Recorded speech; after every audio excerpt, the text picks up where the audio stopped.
Jamaah, oh jamaah, alhamdulillah. 1, 2, 3. Jamaah, oh jamaah, alhamdulillah. Ayo jawab. Aib apa yang selalu ada di pagi hari? Aku kasih tau dulu ya, tema kita kan adalah tutup rapat aib pasanganmu. Nah, aib apa yang ada di pagi hari? Ayo. Yang hanya ada di pagi hari. Ada sebetulnya. Ente dulu jawab deh. Aku ya? Iya. Oke.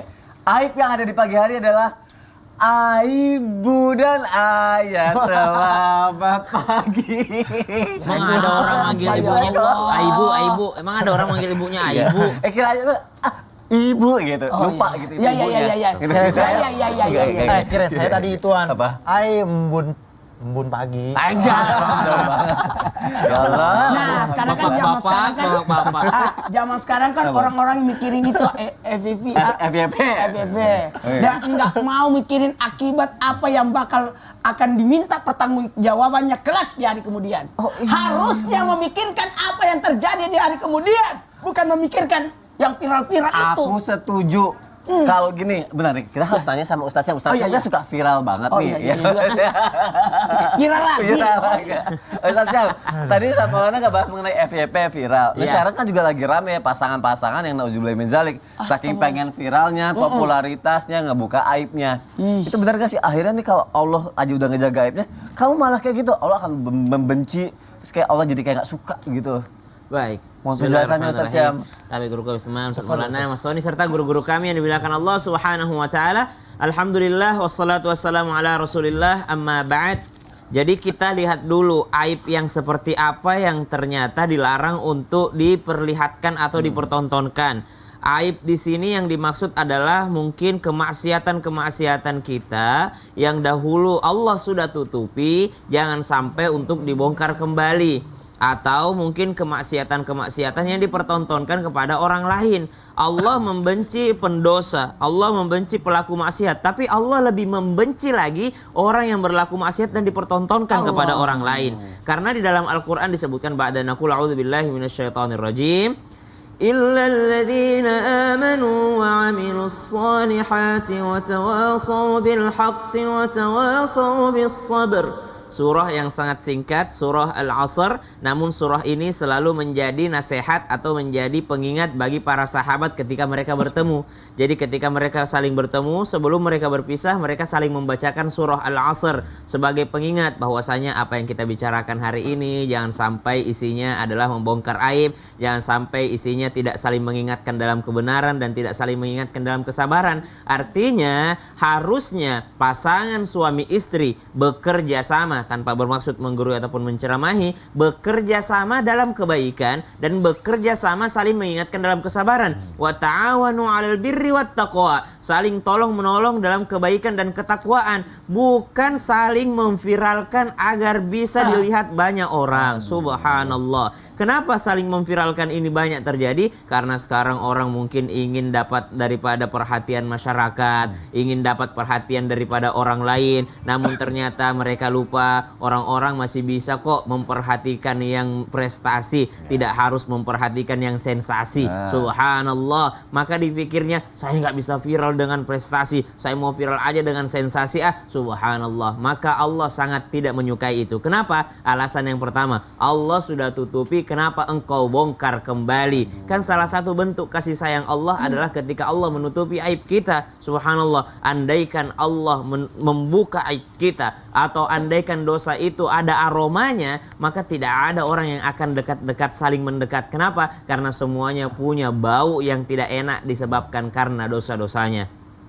Allah sudah tutupi, lalu ia membongkarnya sendiri, maka Allah sangat tidak menyukai itu. Tentu saja di akhirat kelak ia akan dihisap kembali. 2 kali hisapnya. 1 karena ia bermaksiat, 2 karena ia membongkar kembali kemaksiatannya. Bahkan ada double lagi. Kenapa? Karena dia saling membantu dalam keburukan, saling memviralkan. Subhanallah. Dan biasanya bekerja sama di belakang demi keuntungan semata, keuntungan duniawi. Siapa yang mengejar duniawi, kata Al-Quran, dan aku a'udzubillahi minasyaitonirrajim, wa minan nasi man yaqulu rabbana atina fid dunya wa ma lahu fil akhirati min khalaq. Ada yang minta dunia saja dikasih, tapi tidak ada untuk akhiratnya. Artinya dia akan menjadi sangat merugi nanti di akhiratnya Allah Subhanahu wa taala. Wallahu taala a'lam. Terima kasih Ustaz Syam. Iya. Sebagai pasangan itu kan harusnya saling menjaga, Iya. saling menutupi Saling aib pasangan, nutupin, bukan malah membongkar. Iya, apalagi- Kebayang nggak malaikat aja tidak masuk di kamar pengantin, kamar suami istri, Iya. karena sesuatu yang tidak boleh dibicarakan Masya kan? Allah. Apalagi ini halayak umum gitu ya. Padahal Allah Saya aja juga udah nutupin bingung ya, gitu. kenapa di pasangan?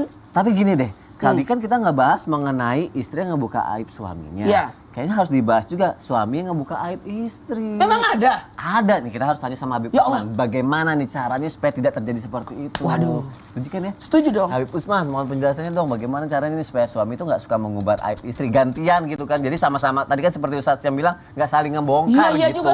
Kan kala di warung kopi. Itu, Di sambil kantor. nongkrong. Malah suami yang Wah, ngomong penjelasannya pasangannya. Habib. Ya, akhir Mas Sony, Ustaz Maulana, Ustaz Syam. Iya. Bismillahirrahmanirrahim. Allahumma shalli ala sayyidina Muhammad wa ala sayyidina Muhammad. Seperti apa dalam pandangan Islam? Sudut pandangan Islam terhadap suami yang suka menggumbar aib istrinya di hadapan orang lain, teman-temannya ataupun saudaranya ataupun keluarganya. Ingat, ini adalah perbuatan yang haram. Sebagaimana dijelaskan oleh baginda Nabi besar Muhammad SAW, nanti orang yang seperti ini adalah seburuk-buruknya manusia yang akan ditampilkan di dalam akhiratnya Allah Subhanahu wa taala, dalam hari kiamatnya Allah Subhanahu wa taala. Kalian berkumpul dengan istri kalian, malam kalian minta jatah, ya kan? Paginya, siangnya kalian Diceritakan. omongin, kalian jelek-jelekin, kalian Astagfirullah. hina, kalian gunjing. Nah. Ini adalah seburuk-buruknya makhluk. La yanzuru, nggak akan dilihat oleh Allah Subhanahu wa taala. Ingatlah wahai laki-laki, dia adalah ibu daripada anak-anakmu. Sayangilah dia. Khiyarikum linisaihim. Berbuat baiklah terhadap dia. Sayangi dia, cintai dia. Sakinah mawaddah warahmah tercipta karena apa? Bentuk cinta dan kasih sayang terhadap pasangan kita.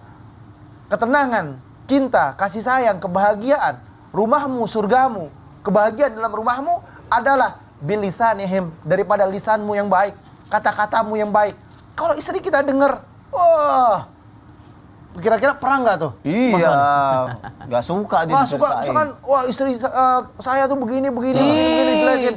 Kira-kira kamu kasih Jangan rumah kalau dengar? ngamuk Ngamuk lah. Marah-marah gak? Pastilah. Kalau keluarga istri dengar apa yang kita ceritakan, Akhirnya panjang lagi gak? Panjang. Inilah yang menyebabkan salah satunya terjadi sebuah pertikaian, keributan, cikal bakal terjadi sebuah perpisahan. Summa nauzubillah. Aduh, nauzubillah. Oleh karena itu, wahai suami, doakan istrimu, sayangilah dia. Karena apa? Perempuan memiliki kelemahan, perempuan memiliki kekurangan, maka lengkapilah kekurangan itu menjadi kebaikan. Jangan lihat kekurangannya, tapi lihatlah kebaikannya. Lihatlah kebaikannya sehingga engkau akan menjadikan sebuah kebahagiaan di dalamnya. Karena apa? Boleh jadi dia buruk bagimu, tapi dia baik di mata Allah Subhanahu wa taala. Di mata kita mungkin dia buruk, tapi ada hikmah yang baik di lainnya. Hikmah yang baik di dalam satu sisi-sisi yang lainnya. Lihat Sayyidina Umar bin Khattab radhiyallahu an, sebagaimana dia mempunyai sebuah permasalahan yang dahsyat. Sahabat datang ke rumah Sayyidina Umar, sampai pulang lagi nggak jadi. Karena apa? Ya Sayyidina Umar, ya kan, ya khulafur rasyidin, aku nggak bisa cerita sama kamu karena permasalahan kamu sama saya. Apa permasalahannya? Diomel-omelin sama istrinya, ya kan? Diomel-omelin. Kata sahabat, udah pulang aja deh. Hanya sama Sayyidina Umar percuma, orang dia juga diomelin sama istrinya. Nggak jadi curhat Apa deh. jawaban Sayyidina Umar? Dia yang memasakiku, dia yang menemaniku ketika aku tidur, dia ngajak bicaraku, dia menenangkanku, dia mengurus anak-anakku, dia merapikan pakaianku, dia yang membuat aku senang bahagia dalam rumah. Ya kan? Marah sedikit nggak jadi masalah, tapi kelamaan juga pusing juga ya. Intinya adalah berharap ya Arab, keberkahan di dalam rumah tangga itu yang diciptakan dengan ketenangan dan kebahagiaan. Lihat sisi baiknya, jangan lihat sisi buruknya. Lihat kebaikan yang diberikan sama istri kita. Ya. Kalau kita lihat keburukannya, nggak akan ada kebahagiaan. Oleh karena itu, ayo jadikanlah diri kita berprasangka baik terhadap istri kita dan menjadikan dimanapun berada, istri saya yang paling the best, Masya masakannya paling Allah. enak, semuanya bagus. Terima kasih Habib Usman. masakan Kartika Putih apa? Enak. Enak. Walaupun nggak bisa masak. Oh, ya, kan bisa beli, nggak Bisa apa-apa. beli. Ya Allah. Yang Karena penting dia kan pinter. benar. Yang penting kan hari ini jamaah Nggak, tapi kita dia sudah bisa bikin. Pintar dia bisa masak. manasin. Dia bisa masak. Masak apa? Spaghetti bisa. Oh, Nanti kita makan ya. Boleh. Kapan-kapan kita main ke rumah Habib Usman. Terima kasih. Jamaah pagi ini kita sudah belajar bagaimana kita berprasangka baik ya terhadap pasangan kita ya. Walaupun ngerasa ada kita belum bisa, tenang. Kita akan belajar pada pagi hari ini. Masih bingung? Kalau masih bingung gini deh, aku mau jawab dulu Masih ya bingung, pertanyaan. pegangan. Kalau masih bingung aku mau ngejawab nih pertanyaan yang udah masuk ke media sosial Islam itu indah. Ya kita masuk ke segmen Tanya Dong Ustadz. Kami semua tanya dong Ustadz. Masya Allah, tabarakallah, kali aja ya ada jawaban yang jamaah butuhin ya di sini ya. Ada pertanyaan dari Instagram hamba Allah. Assalamualaikum warahmatullahi wabarakatuh. Ustadz jawab ya. Wah, keren gitu. Pakai tanda seru lagi nih. Bagaimana baiknya cara kita menyikapi teman-teman yang biasa bercanda menggunakan aib orang lain ataupun aib kita sendiri? Gimana nih Ustadz Syam? والذين لا يشهدون الزور وإذا مروا باللغو مروا كراما. Dalam surah Al-Furqan disebutkan salah satu cirinya hamba Allah yang baik itu yang dekat sama Allah Subhanahu wa taala. Walladzina la yashhaduna zura. Mereka tidak menjadi saksi dalam keburukan, artinya tidak ikut nimbrung. Jadi yang pertama yang harus dilakukan ketika ada orang yang melakukan kemaksiatan atau melakukan suatu keburukan, termasuk diantaranya membercandai aib gitu ya, bercanda tapi aib orang yang dibongkar, membercandai aib, bercanda tapi aib sendiri yang dibongkar, aib keluarga, aib pasangan yang dibongkar, maka tidak ikutan di situ. Itu yang pertama, tidak ikut-ikutan. Kemudian jangan menjadi orang yang kayak pengen seru gitu kan, kalau nggak ikutan jadi nggak seru. Dia udah ceritain aib, gue juga pengen deh gitu, jangan. Itu yang pertama. Wa idza marru bil lagwi marru kirama. Kalau mereka berpaling dengan cara yang kiram, yang cara elegan gitu. Jadi berpalingnya itu dengan cara gue sholat dulu ya, gue pergi dulu ya. Jangan juga seperti orang apaan sih pembicaraan apa sih kalian tuh, nggak elegan tuh caranya ya, bener, tuh. bener. Harus dengan cara yang elegan, dengan cara menghindarinya tanpa juga menyakiti perasaan orang lain. Artinya orang beriman itu adalah mereka yang tahu cara menjaga perasaan orang lain dan tidak ikut-ikutan dalam keburukan. Allahu ta'ala alam. Tahu menjaga perasaan orang lain dan tidak ikut-ikutan dalam keburukan. Iya. Terima kasih Ustadz Syam. Pertanyaan selanjutnya ya. Dari Instagram hamba Allah. Assalamualaikum Ustadz, mohon samarkan nama saya. Oke, udah disamarkan ya. Aib mana saja dan apa saja yang boleh dan tidak boleh diceritakan. Misal, jika mengalami KDRT, itu kan termasuk aib juga enggak? Iya. Apa sebaiknya kita tutupi aja atau bagaimana nih Ustadz Maulana? Baik, bismillahirrahmanirrahim, nanti ditambahkan oleh Habib Usman perihal tentang aib apa saja yang boleh dan tidak boleh disebarkan. Yang pertama, aib yang boleh disampaikan, yakni ketika kita ada penyakit. Ada kekurangan badan yang harus diperbaiki, ada perawatan dan sebagainya, pengobatan itu boleh. Dalam hal pengobatan boleh, dan itu untuk mencari bagaimana bisa sembuh. Aku punya penyakit, ini aib, kalau diketahui malu aku. Itu boleh, tapi tanyakan kepada ahlinya, dokter, atau mencari solusi buat dirinya, cari obatnya dan sebagainya. Yang kedua, aib yang boleh dibongkar ketika mencari solusi permasalahan hidup. Solusi permasalahan hidup berarti bertanyanya kepada orang berpengalaman, ulama, ustadz, ataupun sama jamaah yang nanya setiap hari seperti itu. Dan yang ketiga, yang tidak boleh disampaikan, dibongkar adalah perihal tentang dosa kemaksiatan, jangan sampai menjadi dosa jariah. Silakan. Kalau KDRT berarti silakan Habib Aja. Kalau KDRT berarti apabila ada seorang suami melakukan KDRT, dia pukul, dia menghajar, dia membuat istrinya cedera, ataupun apapun itu, kalau misalkan membahayakan baginya, karena itu kan udah bahaya kan, dia boleh melaporkan kepada keluarganya. Dia boleh melaporkan kepada pihak yang berwajib kalau dia merasa dirinya terancam. Itu diperbolehkan dalam syariat agama, ya kan?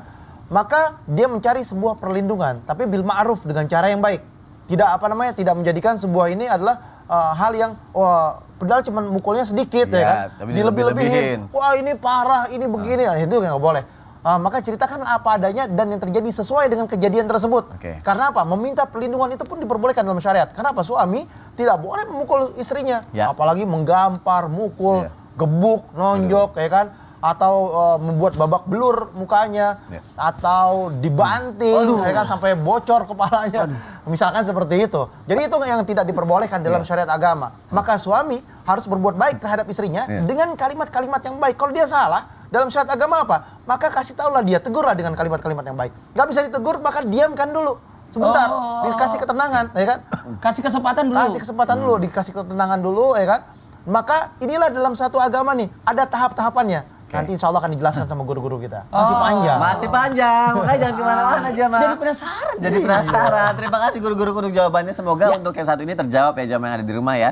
Ada pertanyaan lagi. Ada pertanyaan, pasti seru pertanyaannya nih. Iya dong, dari Instagram @flamingomut. Iya. Apa tuh? Assalamualaikum Ustadz. Iya. Ustadz, kalau aku kasih tahu pasti ikutan terkejut deh. Iya. Apa? Terus apa?